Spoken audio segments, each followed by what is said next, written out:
पिछली क्लास में हमने जो लोभ और पृथ्वी आचार्य रामचंद्र शुक्ल का जो निबंध उससे संबंधित जो 50 महत्वपूर्ण जो क्वेश्चन आंसर है वो हमने देखे थे। आज इस क्लास में उससे आगे है जो 51 नंबर से वो जो क्वेश्चन है वो हम इस क्लास के अंदर देखेंगे। अगर आप सेकंड ग्रेड की तैयारी कर रहे हो तो हम सेकंड ग्रेड के हिसाब से यहाँ पर वीडियो अपलोड कर रहे हैं, तो आप मेरे चैनल से नियमित जुड़ सकते हो। और जो पीछे वाली वीडियो अगर आपने नहीं देखी है तो उसकी एक प्लेलिस्ट बनी हुई है सेकंड ग्रेड के नाम से, वहां पर उसकी सारी वीडियो आपको कंटिन्यू मिल जाएगी। और अगर आप फर्स्ट ग्रेड की तैयारी कर रहे हो तो फर्स्ट ग्रेड का पहले से ही मैंने पूरा सिलेबस अच्छे से करवा रखा, उसकी सारी वीडियो एक प्लेलिस्ट है फर्स्ट ग्रेड के नाम से, वहां पर आपको मिल जाएगी। और उसकी जो पीडीएफ फाइल है वो मैंने टेलीग्राम पे अपलोड कर दी है, तो टेलीग्राम का लिंक मेरे वीडियो के डिस्क्रिप्शन बॉक्स में, आप टेलीग्राम को ज्वाइन कर लीजिए, वहां पर उसकी पीडीएफ फाइलें आपको मिल जाएगी। ठीक है, अभी तक आपने चैनल को सब्सक्राइब नहीं किया तो सब्सक्राइब जरूर करिए, वीडियो पसंद आती है तो इसको लाइक करिए, अपने दोस्तों के साथ में भी शेयर करें। ठीक है, तो बात करते हैं आज के जो 51 नंबर का जो क्वेश्चन है हमारे उसके बारे में। 51 नंबर का हमारा क्वेश्चन है, नवाब साहब को किसका एल्बम पसंद आया? तो बाबू हरिश्चंद्र का। 52 नंबर है, जिनके साथ रहने की हमें आदत हो जाती है उनके प्रति कैसा भाव हो जाता है? राग या लोभ का। 53 नंबर का हमारा क्वेश्चन है, जो किसी के लिए नहीं जीते उनका जीना न जीना निर्जीव के बराबर है, यह कथन आचार्य शुक्ल के किस निबंध से लिया गया है? तो ये लोभ और पृथ्वी निबंध से लिया गया है। 54 नंबर का हमारा क्वेश्चन है, स्थिति भेद से अच्छी लगने वाली वस्तु के संबंध में इच्छा के कितने भेद है? तो उसके 2 भेद किए गए। आगे देखो। 55 नंबर का हमारा क्वेश्चन है, व्यक्ति का लोभ वस्तु के लोभ की तुलना में विलक्षण क्यों बताया गया है? दोनों पक्षों में मनस्तत्व की विधान के कारण। 56 नंबर है, लुटेरे या डाकू दलबद्ध होकर काम करते, इसका एक कारण क्या है? एक ही वस्तु का सभी को लोभ होता है। 57 नंबर का हमारा क्वेश्चन है, शुक्ल जी का लोभ और पृथ्वी निबंध किस निबंध संग्रह में संकलित है? तो वो चिंतामणि में, और चिंतामणि के भाग फर्स्ट में, चिंतामणि के हमारे 4 भाग है। 58 नंबर का क्वेश्चन, लोभ और पृथ्वी निबंध के अनुसार हृदय की 2 कोमल वृत्तियां कौन सी है? एक है करुणा और दूसरी है प्रेम, जो एक भाव है। दोनों ही क्या है? भाव है, जो हमारे भाववाचक संज्ञा में काम में आते हैं। आगे देखो। 63 नंबर का क्वेश्चन है, मोटे आदमियों तुम जरा सा दुबले हो जाते, अपने अंदेशे से ही सही तो न जाने कितनी ठटरियों पर मांस चढ़ जाता। इस पंक्ति में निहित व्यंग्य किससे संबंधित है? तो वह पूंजीपतियों को कहा ऐसा व्यंग्य रूप में। 63, लोभ और पृथ्वी निबंध में आचार्य शुक्ल ने स्थूल रूप से लोभ के उग्र लक्षण में कौन से लक्षण की चर्चा की है? तो वह असंतोष की। आगे देखिए।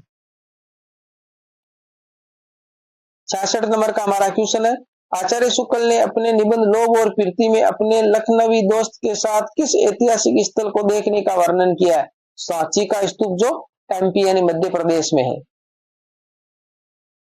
67 नंबर का क्वेश्चन है, तुल्यानुराग की प्रतिष्ठा का क्या अर्थ है? प्रिय के हृदय में अपने हृदय के समान अनुराग की स्थापना करना। तुल्य का मतलब ऐसे समानता होता है, तो दोनों में सम्मान होना। 68 नंबर, आचार्य शुक्ल के अनुसार जिस प्रकार सुख या आनंद देने वाली वस्तु के संबंध में मन की ऐसी स्थिति को जिसमें उस वस्तु के अभाव की भावना होते ही प्राप्ति, सानिध्य या रक्षा की प्रबल इच्छा जग पड़े, उसे क्या कहते हैं? उसको लोभ कहते हैं। 69 नंबर का क्वेश्चन है, शुक्ल के अनुसार धर्म सब क्या हो गए? वो टका धर्म हो गए हैं। 70 नंबर का हमारा क्वेश्चन है, तिलोत्तमा और जगत सिंह का विवाह करवा कर किसने अपने प्रेम का बलिदान दिया? लोभ और पृथ्वी निबंध के आधार पर बताए, तो ये आयशा ने। आगे देखिए। 71 नंबर का हमारा क्वेश्चन है, रुचि का अर्थ है किसी विशेष वस्तु के प्रति जो लोभ होता है वो रुचि कहलाता है। 72 नंबर, शेष वृत्तियां कब कुंठित होती है? जब धन का लोभ मानसिक व्याधि बन जाए। 73 नंबर का हमारा क्वेश्चन है, आचार्य शुक्ल ने अपने निबंध लोभ और पृथ्वी में देश प्रेम के लिए अनिवार्य तत्व माना है देश से परिचय होना। 74 नंबर का हमारा क्वेश्चन है, लोभ और पृथ्वी में अंतर के संबंध में असत्य कथन कौन सा है? लोभ में प्रभावित करने के प्रयत्न का अभाव होता है, जबकि पृथ्वी में प्रभावित करने का प्रयास बराबर बना रहता है, तो ये बात सही है। लोभ में 2 पक्षों की प्रत्यक्ष सत्ता होती है, जबकि पृथ्वी में 2 सत्ताओं का योग होता है, ये बात भी सही है। लोभ बाहरी संपर्क से संतुष्ट होता है, जबकि प्रीति में आंतरिक संपर्क की भी इच्छा होती है। ये बात भी सही है। लोभ व्यक्ति के प्रति होता है और प्रीति वस्तु के प्रति होती है, ये बात है वो गलत है। इसलिए आंसर हमारा ये हो जाएगा। 75 नंबर का हमारा क्वेश्चन है, निम्नलिखित में से कौन सा लोभ का अंग नहीं है? किसी वस्तु को प्राप्त करने की लालसा, ये लोभ का है। किसी वस्तु का अच्छा लगना, ये भी लोभ है। किसी वस्तु से आनंद प्राप्त करना, ये भी लोभ है। और किसी वस्तु को नष्ट करने की लालसा, ये लोभ नहीं है। लोभ नहीं होगा तभी हम उसको नष्ट कर पाएंगे, जब तक लोभ होगा तो नष्ट नहीं कर पाएंगे। 76 नंबर, क्रोध अधिक दिन टिका रहे तो वह क्या रूप ले लेता है? तो वो है द्वेष या बैर का रूप ले लेता है। आगे देखिए 77 नंबर का हमारा क्वेश्चन है, लोभ प्रीति में कब परिवर्तित होता है? विशिष्ट वस्तु या व्यक्ति के प्रति होने पर। 78 नंबर, लेखक को उनके मित्र ने महुआ का नाम लेने से क्यों मना किया? क्यों मना किया? लोग उनको देहाती समझ लेंगे इसलिए। देहाती का मतलब जो ग्रामीण एरिया के हो। 79 नंबर, लोभ सामान्योन्मुख होता है और प्रेम विशेषोन्मुख, इस पंक्ति का क्या अर्थ है? उत्तर है, लोभ सामान्य वस्तुओं की प्राप्ति की इच्छा है और प्रेम है वो विशिष्ट वस्तुओं की है। 80 नंबर, लोभ का निकृष्टतम रूप कौन सा है? तो बिना किसी उद्देश्य के धन एकत्र करना। 81 नंबर का हमारा क्वेश्चन है, शुक्ल जी ने अपनी संस्कृति के परिचय को किस प्रकार के लोगों के लिए लज्जा का विषय बताया है? बाबुओं के लिए। 82 नंबर, आचार्य शुक्ल के अनुसार प्रेम का प्रवर्तक है परिचय और साहचर्य। 83 नंबर का हमारा क्वेश्चन है, आचार्य रामचंद्र शुक्ल को हिंदी साहित्य में सर्वाधिक ख्याति किस क्षेत्र में मिली? तो आलोचना और समीक्षा के क्षेत्र में। 84 नंबर, मोटे आदमी हो तुम जरा सा दुबले हो जाते अपने अंदेशे से ही, सही तो न जाने कितनी ठटरियों पर मांस चढ़ जाता, यहाँ कौन सी शब्द शक्ति है? तो यहाँ पर उपादान लक्षणा, उपादान लक्षणा शब्द शक्ति है। लक्षणा शब्द शक्ति आंसर अगले पैराग्राफ में है इसका। तो ये रहा उपादान लक्षणा।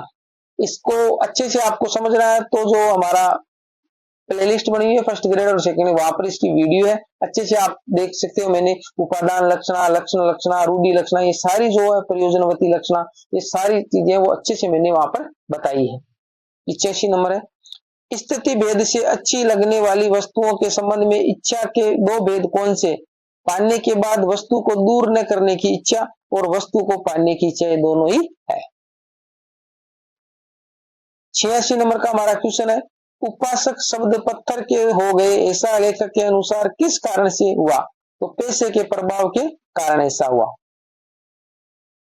86 नंबर का हमारा क्वेश्चन है, 87 नंबर का, आचार्य शुक्ल ने लोभियों को कितने वर्गों में विभक्त किया? तो 4 वर्गों में विभक्त किया है।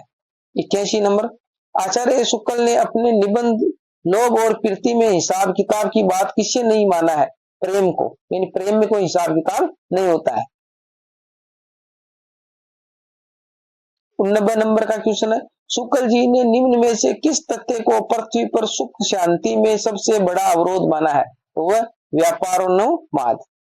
90, लेखक के अनुसार राजनीति का प्रधान अंग क्या हो गया है? व्यापार नीति। 91 नंबर का हमारा क्वेश्चन है, जुगुप्सा अधिक दिन मन में रहे तो वह क्या रूप ले लेती है? घृणा या विरक्ति का। आगे देख। आगे हमारा 92 नंबर का क्वेश्चन है, मांगने पर न पाने वाला और न देने वाले दोनों को लोभी बताते हुए लोभ और प्रीति निबंध में किसके दोहे को उद्धृत किया है? तो रहीम के। 93 नंबर, वह कौन सा भाव है जिसकी व्यंजना हंसकर और रोककर भी की जाती है? तो वह प्रेम। 94 नंबर का हमारा क्वेश्चन है, लोभ का प्रशस्त रूप निम्न में से कहां दिखाई देता है? तो उपयोगिता निरपेक्ष वस्तु की रक्षा की इच्छा में। 95 नंबर का क्वेश्चन है जो इस क्लास का लास्ट क्वेश्चन है, एक लोभ से दूसरे लोभ का निवारण होने पर लोभी में किस प्रकार का साहस उत्पन्न होता है? तो वह त्याग का। तो ये हमने लोभ और प्रीति से संबंधित जो निबंध था आचार्य रामचंद्र शुक्ल का, उसके 95 क्वेश्चन जो इस क्लास के अंदर हमने देखे हैं।